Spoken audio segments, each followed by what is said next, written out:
আপনি তো দেখি অস্ট্রেলিয়া জার্সি পরে আছেন, আপনি তো মনে হয় অস্ট্রেলিয়ার সমর্থক। তো সামনে যে 21 তারিখ না 22 তারিখ বাংলাদেশ 21 তারিখ বাংলাদেশ ভার্সেস অস্ট্রেলিয়ার খেলা, সেটা আপনি কিভাবে দেখছেন? খুবই চমৎকার ভাবে দেখছি আমিনুল।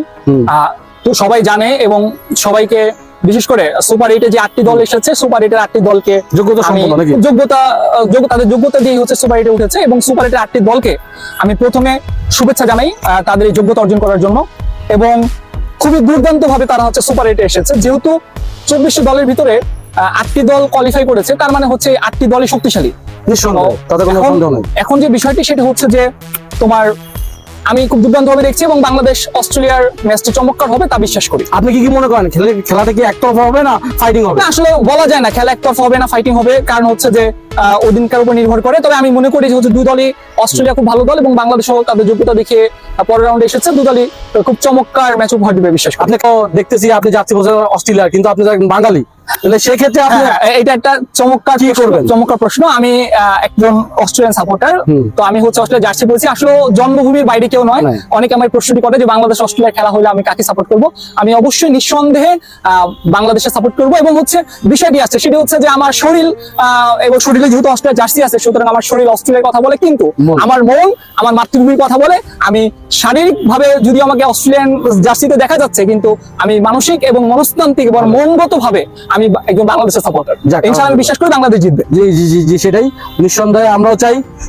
সবকিছু ঊর্ধ্বে দেশ, তারপর অন্য কিছু নিঃসন্দেহে। বাংলাদেশ তো মোটামুটি অনেক ভালো দল এবং আপনি জানেন বাংলাদেশের টি-20 একটু ভালো ইতিহাস আছে এবং অস্ট্রেলিয়ার সাথে 2005 সালে কিন্তু ওডিআই একটা জিতার একটা ইতিহাসও আছে। এটা আপনি কিভাবে দেখছেন? হ্যাঁ, 2005 সালে ওডিআই জিতেছে। এখন যে খেলাটি হচ্ছে সেটি হচ্ছে টি-20।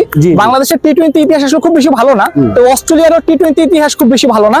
তবে যেহেতু দলটি অস্ট্রেলিয়া এবং বিশ্বকাপ, সুতরাং বিশ্বকাপে অস্ট্রেলিয়া অবশ্যই এগিয়ে থাকবে। তবে আমাকে যদি প্রশ্ন করা হয় যে হচ্ছে যে আমি কোন দল জিতবে, সেটা হচ্ছে যে আমি উত্তর দিব সেটি হচ্ছে যে আমি যেহেতু একজন বাঙালি, সুতরাং আমার যদি আবেগ কাজ করে আমি ইমোশনাল ভাবে বলবো যে হচ্ছে অবশ্যই বাংলাদেশ জিতবে।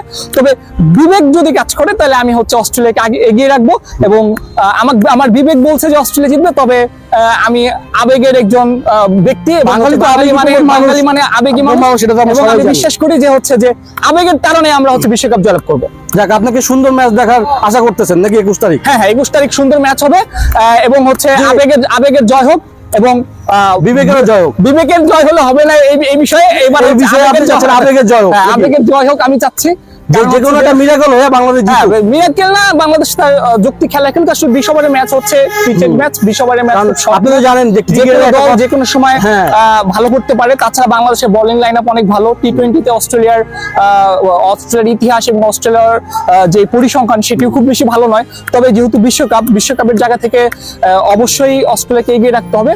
তবে বাংলাদেশের যে টপ অর্ডার ব্যাটসম্যানরা আছে তারা যদি রানে ফিরে, আমার মনে হয় যে হচ্ছে প্রথম শর্ত হচ্ছে যে টপ অর্ডার ব্যাটসম্যানদের রানে ফিরতে হবে। তো যদি তারা রানে ফিরে, আমার মনে হয় বিশ্বকাপটি অর্থাৎ এই অস্ট্রেলিয়াকে হারানো আমাদের জন্য খুব বেশি কঠিন কিছু হবে না। তবে আবার বলছি, আমি অস্ট্রেলিয়ার জার্সি পরে থাকলেও আমি শারীরিকভাবে অস্ট্রেলিয়া জার্সি পরেছি, আমি বাহ্যিকভাবে একজন অস্ট্রেলিয়ান সাপোর্টার বাংলাদেশ অস্ট্রেলিয়ার সাথে। তবে মানসিকভাবে এবং মনস্তান্ত্রিকভাবে আমি অবশ্যই বাঙালি, অর্থাৎ আমার আবেগ যখন কাজ করবে তখনই হচ্ছে যে আমি বাংলাদেশের সাপোর্টার এবং হচ্ছে আমার বিবেক বলছে এখনো যে অস্ট্রেলিয়া জিতে যাবে। আর কিছু বলার আছে?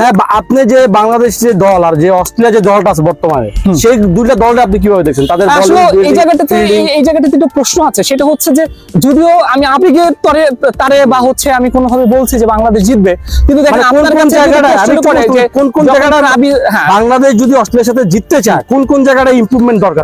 সবচেয়ে ইমপ্রুভমেন্টের যে জায়গাটা সেটা হচ্ছে আমার মনে হয় যে দেখেন যে অস্ট্রেলিয়া যখন ব্যাটিং করতে নামবে, প্রথম যে দুজন খেলতে নামবে এবং একজনের নাম হচ্ছে ট্রেভিস হেড এবং বর্তমানে বিশ্বের সেরা একজন ওপেনার, এবং আরেকজন হচ্ছে ডেভিড ওয়ার্নার, যে কিনা হচ্ছে সর্বযুগের একজন ওপেনারদের ভিতরে একজন।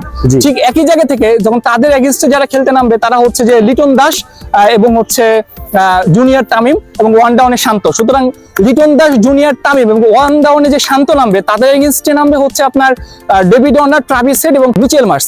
তো এই জায়গাটাতে আমার মনে হচ্ছে আমরা পিছিয়ে যাব যদি এতদিন শান্ত এবং হচ্ছে লিটন দাস যে রানগুলো করেনি অর্থাৎ গ্রুপ পর্বে সেই রানটা যদি হচ্ছে তারা সুপার 8 এর জন্য জমা রাখে, এরকম হয় যে সুপার 8 এ তারা রান করবে এবং লিটন দাস এবং শান্তকে অবশ্যই রানে ফিরতে হবে। যদি রানে না ফিরে তাহলে অস্ট্রেলিয়ার মতো দলকে হারানো আমার মনে হয় না খুব বেশি সহজ হবে। আচ্ছা যাক, আর মনে করেন যে অস্ট্রেলিয়ার টিমটা আপনি কিভাবে দেখতেছেন?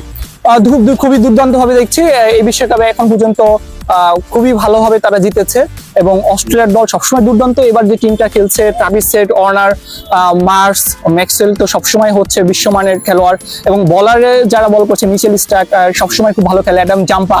তো আমি বিশ্বাস করি যে অস্ট্রেলিয়াকে আসলে বরাবরই এগিয়ে রাখছি এবং ক্রিকেট যেহেতু একটি প্রফেশনাল খেলা এবং হচ্ছে যে প্রফেশনাল জায়গা থেকে অস্ট্রেলিয়া অনেক এগিয়ে। আমার মনে হয় যে অস্ট্রেলিয়ার সবচেয়ে বেশি এই বিশ্বকাপে সবচেয়ে দামি এবং ফেভারিট এবং হচ্ছে বিশ্বকাপের দাবি। কিন্তু আপনি তো এটাও জানেন ক্রিকেট কিন্তু অনিশ্চিত খেলা, অনেক নাটকীয়তা খেলা কিন্তু ক্রিকেট ওই দিনটা যার হবে সেই দিনই কিন্তু সে ঠিক আছে সেই হিরো। দেখেন ক্রিকেট অনিশ্চয়তার খেলা, কিন্তু হচ্ছে সেই অনিশ্চয়তা কিন্তু হচ্ছে এরকম হয়নি যে সাউথ আফ্রিকা শেষ পর্যন্ত নেপালের কাছে হারেনি এবং বাংলাদেশও শেষ পর্যন্ত নেপালের কাছে হারেনি। তো ক্রিকেট অনিশ্চয়তা খেলা, তার মানে এত অনিশ্চয়তা না যে আপনি মাঠে নামার আগেই যে কোনো কিছু হয়ে যাবে।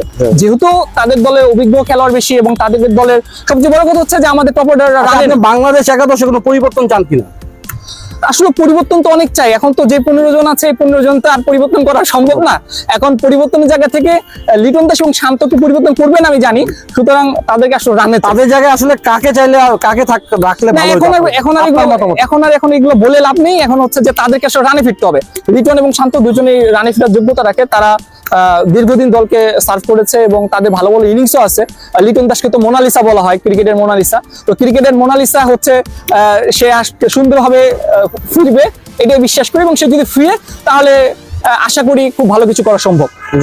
যাক, সর্বোপরি আপনি কি চান আসলে এই ম্যাচটাকে ঘিরে আপনার আশা? সর্বোপরি আমি চাই যে আমার যে বিবেকটি আছে সেই বিবেকটি পরাজিত হোক, অর্থাৎ অস্ট্রেলিয়া জন্মভূমি, সুতরাং হচ্ছে বিবেক পরাজিত হয়ে আবেগ জিতে যাক। কিন্তু বাস্তবতা হচ্ছে সবসময় বেশিরভাগ বিবেকই জিতে যায়, আবেগের পরাজয় হয়। কিন্তু তারপর আমি চাচ্ছি যে হচ্ছে আমার আবেগে জয়লাভ।